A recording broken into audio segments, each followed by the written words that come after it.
This my man Lil C. What is your birthday party? Yeah, my little birthday party and shit. You know what I'm saying? My birthday was Tuesday, but we just do a little get-together party Thursday at Astro. You know what I'm saying? Yo, Big Papa, what's up, baby? Oh, shit. What's up, man? Y'all got this shit rolling up in this motherfucker. Brooklyn is in the house representing. You know, I like the way you roll. I like the way you roll. Well, you know I had to come with something. I had to bring something to the party. You know what I'm saying? Nigga just can't come up here with nothing in the party. You know what I'm saying? I'm with you 100% on that. So, hey, look here. Hey, baby, turn her around for the beat show for my man Biggie. Put it up there like this here. She got, oh, look at this here. What you think about that, bring it on up here, baby. What you think about that hook there? Yeah, that's proper right there. I like that right there. I like that. Lil C's loving it. Lil C's. Hey, Lil C, what you think about that click there? Look at that. Yeah, I like she that got the right pussy there. on lockdown. That's something. That's something right there. Hey, check this out, man. Let me tell you something, right? You know there's a whole bunch of shit been going on. This audience here, you know, ain't never real niggas look at the freak show. You know, ain't never wild motherfuckers that look at this shit here. You know, straight up hard motherfuckers. They want to know the real shit on all that shit that's been going on. You know how y'all really feel about what's that going on. I look at this shit like this, man. We all trying to be rich niggas, man. You know what I'm saying? Right. That man do what he gotta do, and I'm gonna do what I gotta do. You know what I'm saying? Right. Plain and simple. When we see each other, we gonna see each other. Until then, I'm gonna make good music, and he gonna make whatever he make. You know what I'm saying? Simple as that. Whatever is whatever. I wanna be an entrepreneur, man. I wanna be $1 million nigga, man. That's the bottom line. That's the bottom motherfucking line. They only say rap is destroying itself because of, like I told you before, the situations with Pac or Snoop, you know what I'm saying? When niggas is just being real niggas, and they just so much in the media is just making people think like, oh, rap music, and listen. I mean, niggas is trying to eat. That's all I look at it as. Niggas want to eat food. Niggas is tired of being on the streets. Niggas tired of robbing and stealing. Niggas tired of selling drugs. They got little rap skills. They want to put their shit out and try to get some money. Niggas tired of being in the hood fucked up. I mean, if they think coming off the streets is destroying yourself, fuck it. Talk about your video a little bit. I mean, the track, you know what I'm saying? The Big Papa track. I had it for a while. And Puff just told me, yo, man, you write something dope to this song, yo. It's damn near certifying your platinum shit. I know.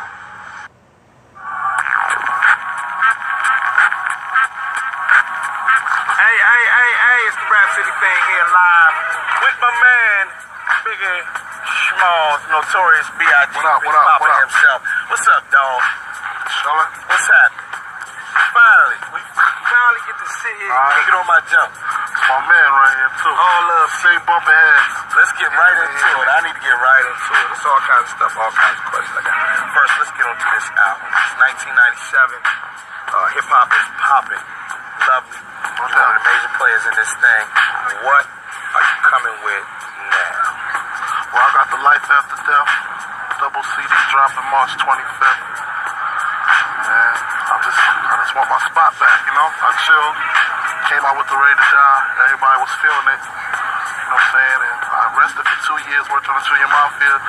Lil Kim now telling me to come do my thing, you know? True thing. And with this album, you have hooked up with a lot of people, and I bring that point up because of all of the territorial stuff that was going on. You done hooked up with 40, you hooked up with Bone, Short, you hooked up with everybody. Are you making a statement? I just wanted this. Actually, before you get started, the 40 thing didn't come out, you know what I'm saying? Because he had a lot of pride, you know, his hands is filled with his water, you know, so he had to do his thing. But I just wanted to just show the versatility, you know what I'm saying? Show that me and Bone could do a joint together, me and Short could do a joint together, you know, R. Kelly, whoever, whatever. True, you know? Now, the joint is called Life After Death. Yeah. What's the meaning? We're supposed to catch that. Because the first joint was Ready to Die. He was ready to die. No He was doubt. going out all guns. He was coming at him. No doubt. You know what I'm saying? Now it's Life After Death. What's the whole feel of with this? The way I was feeling when I did Ready to Die was, I feel like I was already dead, you know what I'm saying? Just being in a situation where my mom's working, going to school, just leaving me open to dip and dab into different things, you know what I'm saying? It just left me kind of stuck. My mentality was more on some getting paper, not caring about nothing else, not caring about nothing, just wanting to get mine, you know? I got the record deal, and when I started doing Ready to Die, was a lot of anger, you know what I'm saying? I was just, a lot of hatred coming out, you know? It was real though, Right. you know what I'm saying? But it was just real angry. Life after death is the flip side of things, you know what I'm saying? I can't rhyme about being broke no more. I ain't broke. You know, I can't rhyme about hustling in the streets no more because I don't hustle no more, you know? So it's the life after. Just all that's over with now, you know what I'm saying? I ain't hungry no more, you know? Now, it's a new beginning, you know what I'm saying? It's the Yeah, man. There's your boy Jalo. So I just had to play a little bit of what Biggie was talking about, you know what I'm saying? And how much of an inspiration he was trying to be, getting in, you know, being famous, being in the rap game. He talked about Ready to Die. He talked about, you know, life after death. How in Ready to Die he was infuriated. His mom working, you know, going to school, and him going through what he was going through, her dealing with her cancer. So that just made him rebellious, and it made him angered when he did Ready to Die. Now, when he did Life After Death, that was more of a rebirth, you know what I'm saying? I'm not this homeless motherfucker, you know, who don't got no money. I'm big ballin', I ain't hungry no more. But in reality, Biggie was still suffering for some royalty payments, and he also had a loan that he had to pay the motherfucker who really owns Bad Boy. You understand what I'm saying? And as you heard Biggie say, that he was mad at Puff Daddy, he was mad at his artist. And the DJ, the host of the show, asks, how can you be mad at the manager that owns the label? But Biggie said, I got that. I'm handling that. You understand what I'm saying? Puffy stated, for me to be able to become the best rapper, I have to learn from the best rapper. So Puffy already motherfucking knew that Biggie was the fucking record label itself. Biggie was everything in that record label. You understand what I'm saying? And earlier you seen a Snoop Dogg picture with him. Those are the two brothers that really need to be questioned, because I know they know a lot about also Biggie Smalls' assassination. There was an article one time where Biggie discusses how his trailer was shot up after the video that Snoop Dogg and Corrupt and Das and all the LA niggas, you know, they did when they were kicking the buildings in New York and shit, straight disrespecting. And then, you know what I'm saying, Mobb Deep and everybody in New York clicked up and did the same thing in LA, you feel me? And as you look at Biggie's fingers, those are Tupac rings. Y'all ain't knew that, did you? Well, those are Tupac's ring. After Tupac got robbed at the Qual Studios. Those are the rings that they took and they gave them to Biggie along with the cross. Peep gang. Biggie already said it. He wanted to be an entrepreneur. He wanted to build his estate. He wanted to, you know what I'm saying, help his people, and especially his mother and his daughter and his wife, who was Faith at the time. But he also wanted to, you know, become an entrepreneur in the music game, getting different artists, building different artists. But you see, Puffy was just not having that shit. You see, Puffy already knew that he had to mark Biggie Smalls to death. He already knew he had to put Biggie in a situation where Biggie couldn't leave Bad Boy Records, but Biggie found a way. Biggie said to himself, if I can manage a manager and I can manage his music and I can do just about everything that the so-called owner of the record label can do and do it better, shit, I can become my own entrepreneur. I don't need this motherfucker. But you see, Puff Daddy, he always wanted to be in everything Biggie did. That's why he came out with that little motherfucking bullshit. Can't stop, won't stop, blah, blah, blah. Man, fuck that shit. You know what I'm saying? And I'm going to be honest with you on this one. This is when Mace was blowing up. This is when Mace was the shit. This is when Mace, you know what I'm saying, held the bad boys down, especially Biggie. Biggie was the Dundada everybody was trying to get to. But Mace was blowing the fuck up. But to this motherfucker right here, he said, no, I want it all. I want everybody's bunch. I want everybody's money, contract, gay motherfucker. I can't stand that fool, man. You know, everybody that alongside with this fool, they end up getting fucked up. They end up going fucking corrupt. They end up going gay. They end up going Boy Scout. They end up going bankruptcy. They end up falling off. They end up broke as fuck. They end up in prison, or they end up assassinated. Do not get it twisted. Do I believe that this motherfucker is a homosexual and one of the biggest in the game, in the industry? Hell yeah. You better believe it. Everything about Puff Daddy spells gay, homosexual, disgusting, nasty, perverted, and just one disrespectful brother that just wants to Boy Scout every man that he thinks he can fucking manifest. Do I believe that this man is crazy? Do I believe that this man is evil? Do I believe that this man encourages himself by seeing others lose? And my answer to you is yes, definitely. He is what you call a predicate to the innocent. Let me go ahead and prey on the ones that don't know what devilish shit they fallen off to. And this is one thing that I cannot understand, people. How can y'all worship a stupid motherfucker like that? You know what I tell people like that? Are you fucking stupid? Are you serious? Are you really delusional to a point that you don't see what Puff Daddy is all about? This is one brother that needs to be taken out the industry, out the streets, out the game. Like literally, this motherfucker here is just the most devilish Illuminati puppet in the game today. You know how many people have exposed this man? You know how many men this man has slept with? And now he's trying to get at, yep, he's trying to get at that man right there. Yep. Y'all remember watching the Nori show? You know what I'm saying? How he was, nah, Fab, we don't party like that. You know what I'm saying? I like variety. I like different things. We really don't party like we supposed to party. Fabulous was looking so uncomfortable. You could tell Fabulous was like, dawg, we party, we chill, you know, we kick it, whatever. But no, Puffy is taking it to a whole different direction. You understand? And this is something that, thanks God and the glory of Biggie, he did not see. Because I think if Biggie would have seen this, Biggie would have called them out for what the fuck he really is. You see? As long as he can take your soul and dodge your soul and make millions of dollars with your soul, and then when you die, My name is Carl. and then when you die, that there's no way that you can come back, he extorts that shit. And how does he extort that shit? He extorts that shit with the people that have his back, the big connections, the other people that you don't see, the ones that he is signed under on. He said, don't worry about my rhymes, I write checks. Understandable, but you gotta write checks to the motherfuckers who write checks to you as well, buddy. Don't think that, you know what I'm saying, he's an independent motherfucking mogul.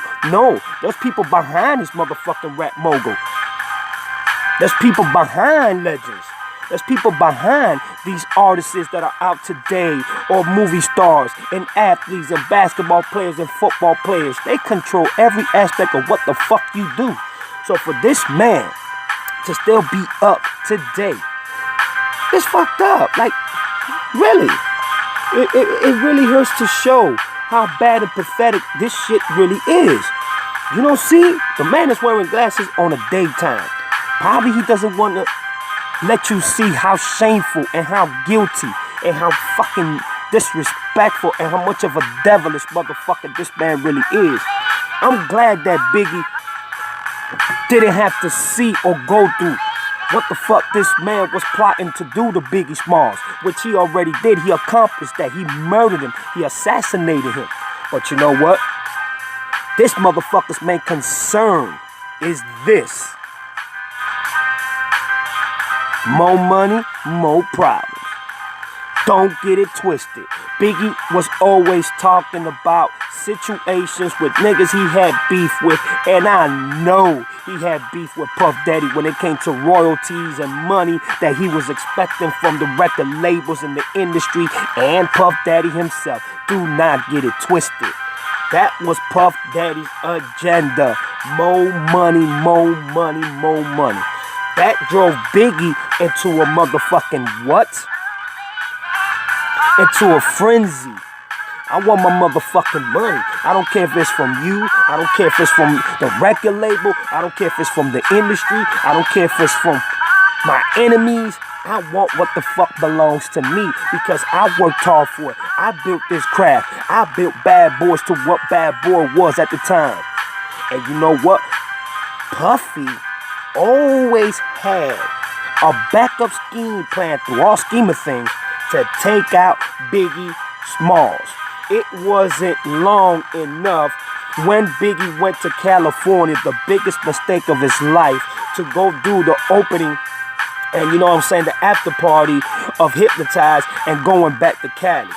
Knowing that there was thousands of fucking record labels and studios in New York, he could have done it over there. But for the piece of the pie, because he needed the money, he said, fuck it, I gotta take care of my family, so I'm gonna do what I gotta do. At the same time, it was so relevant for Puffy to go along with what he was going to do that it was irrelevant to Biggie to ever seen Puff Daddy ever try him or try to murder him in that sense. You know what I'm saying? One thing about Biggie with his peoples, he was very loyal. I'm talking about the Junior Mafia. I'm talking about Keefy D. I'm talking about Orlando Anderson. I'm talking about, you know what I'm saying, certain other people like Puff Daddy and Little C's and a lot of other niggas that he was dealing with that respected him and admired him for the art that he did. This shit was so raw, I had to put it. I know the video's about Biggie, but I had to put it. These are the two greatest legends who ever did it. Pac is my favorite legend, you know what I'm saying? And he's still out there alive doing this thing. But let's get back to Biggie. Biggie was an enforcer in music. Biggie was an entrepreneur way before his time. Biggie understood, if I don't get away right now, all these repercussions and misery I'm going to suffer through contracts, through industries and royalties, and I'm going to end up losing everything. So I'm going to start doing my own thing. That's why in the Luke video that I just played, he said, let Pop do his thing, and I'm finna do my thing. You understand what I'm saying? I don't want to go ahead and cause beef and animosity when I'm trying to be a rich-ass motherfucker and be an entrepreneur. But at the same time, Biggie was like, oh, shit. I hope I ain't getting played by my own record label. I hope I ain't getting played by the same motherfuckers that I put my life on the line for and motherfuckers that I thought were my friends, that were my family. Well, you know what? Puffy played the major role. Look what happened to Mace. Mace was faced with leaving Bad Boy or fucking dying. So he went to a bathroom, he started crying, and he said, what do I do? Do I keep all this money and die? Or I give my life to God? And he chose to give his life to God. But then hypocritically, he came back and signed with 50 Cent. It didn't do so well. But I'm going to tell you like this. The legacy of Biggie Smalls, you cannot just put that on the shelf. You can't just say, fuck this shit. It's not going to work that way. You got to understand something. Biggie opened doors for so many other artists who was, you know, different.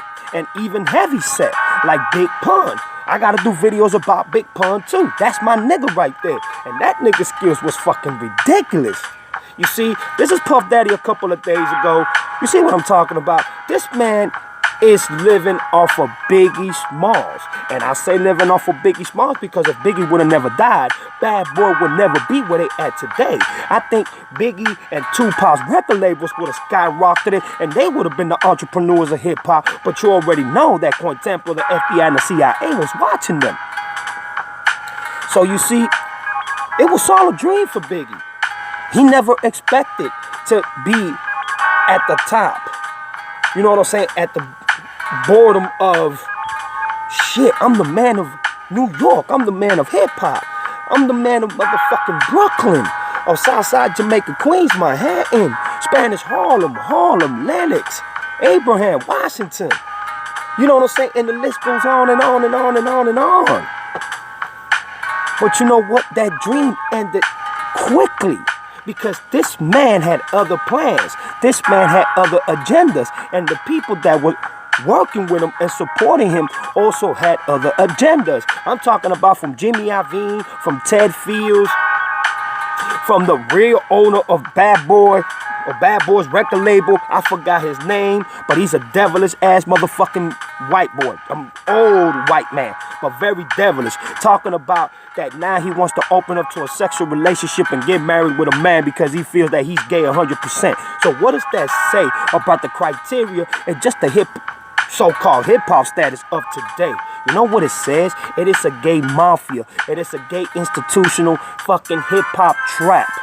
It is all over the motherfucking music industry today. If Biggie and Tupac and so many of the hip-hop artists were out today, this shit would not be allowed. This shit would not even be perfected into hip-hop. Perspective C's or even routinely on an everyday basis be played at MTV or motherfucking BET or VH1. But since hip-hop culture changed ever since this magnificent brother and the greatest legend of them all, Tupac Shakur, had vanished, him being assassinated, Biggie Smalls, and Tupac had to fake his death, and so many fucking record labels changed the mentality of what is the truth and the culture of hip-hop, that it put Biggie on a shelf. It put Biggie's legacy on a hold up, on a standstill, until the record labels and the industry decide, okay, I'm finna come out with 10 or 15 songs of Biggie. We finna remix them. We finna edit them. We finna put them in, with different rappers, and we just gonna make millions off of this. Does Miss Wallace make anything of this? Does Miss Wallace make profit, royalties, any money?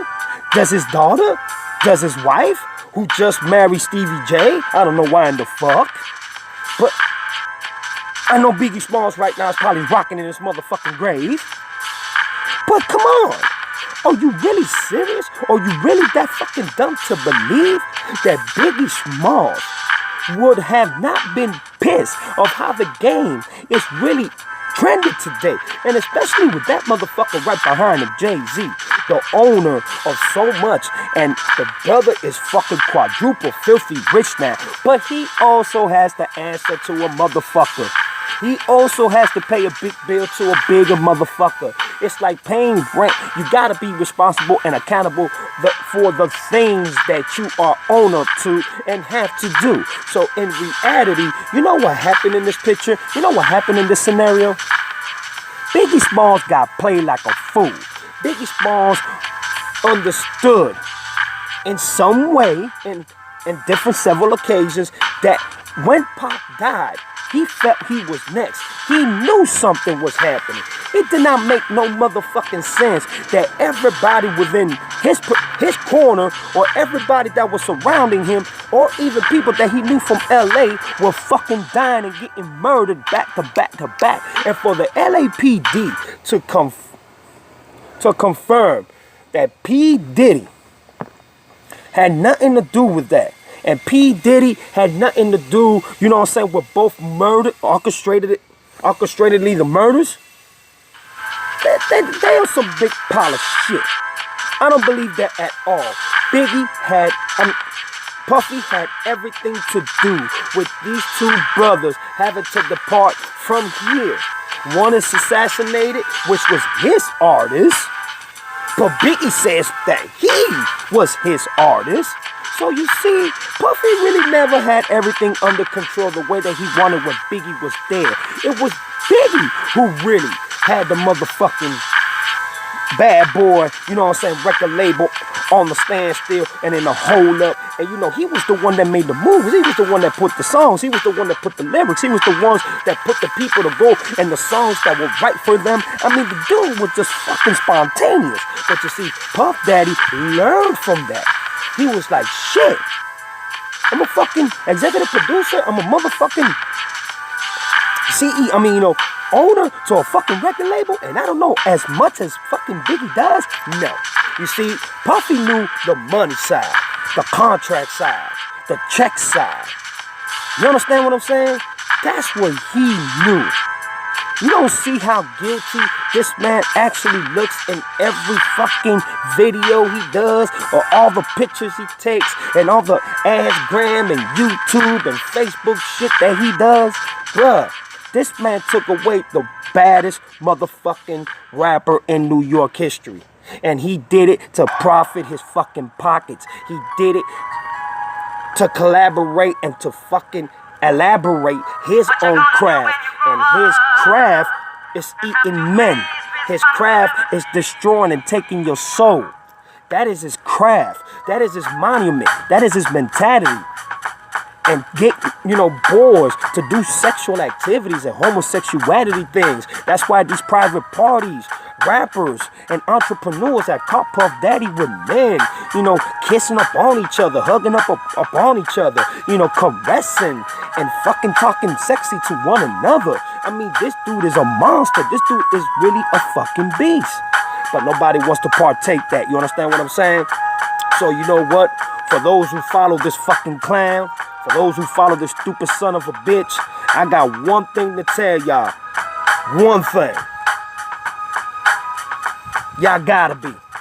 Because there ain't no way in hell that I'm gonna allow my motherfucking son to listen to somebody that likes to degenerate kids, monopolize kids, turn them into something that they're not, confuse them with the fortune and fame. He don't want them to have that street mentality. He wants them to have that dumb mentality. Like, do what the fuck I say. And do I still believe that he a punk motherfucker and a bitch motherfucker? Man, yes I do. This man orchestrated everything, not to perfection, but to detail, to manipulate every theory and every story that motherfucking is supposed to come together to put this unsolved murder to rest. But it will never be solved. Why it will never be solved? Because we already know that big motherfuckers that have a lot of money had a lot to do with it. So who stands firm and who stands tall at the ending of the day? A rapper or one that is supposed to write checks for the motherfuckers who write checks about him? That's the one that's left standing. That's the money. That's the money getter. That's the one that goes to the big elite white man and says, hey, I got this rapper, or I got this R&B singer, or I got this chick, or I got this homosexual boy, or I got this very feminist, to a feminism type where he can degenerate them at his level, at his time, just like R. Kelly. This brother is dangerous. Do I believe that? So much so. And the reason why I believe that is because I know deep inside that this man's soul is cold. I know all he wants is to do is just look out for himself. You understand what I'm saying? Ain't no companion, ain't no love in all this. If there was love and companion, then why in the fuck does he still do what he does? And you can see him when he's live. You can see him in his videos when he's drunk as fuck, putting on wigs, putting on skirts, fucking kissing men in the mouth, fucking making out and grabbing them from the back and grabbing their booty and shit. Fucking on TV saying when he used to wake up with Usher when Usher was 10 years old, how they used to pillow fight. Well, what the fuck, what? And Kevin Hart is there like, damn, is this the real Puff Daddy? Yep, that's the real Puff Daddy. And that's the reason why Biggie Smalls was murdered. Rest in peace, Biggie Smalls. There's your boy Jaloso. Peace. 3, 2, 1. Yeah. Check it out. It's the Notorious B.I.G. Chillin'. You know what I mean? My man taking sway. World famous wake up show. We ballin' out here in Cali. East Coast dawn in the house. It's working hard, man. It's working hard. Hey, I heard you are you managing Poppy? Yeah, that's my artist. What? That don't even make sense. That don't make sense. Why you say that? Don't he own the label? How could you be an artist on a label and managing the owner? That don't make sense. That's ballism at its best. When he stepped to me, he said, yo, nobody can teach me how to be the best rapper better than the best rapper. So I'm handling that.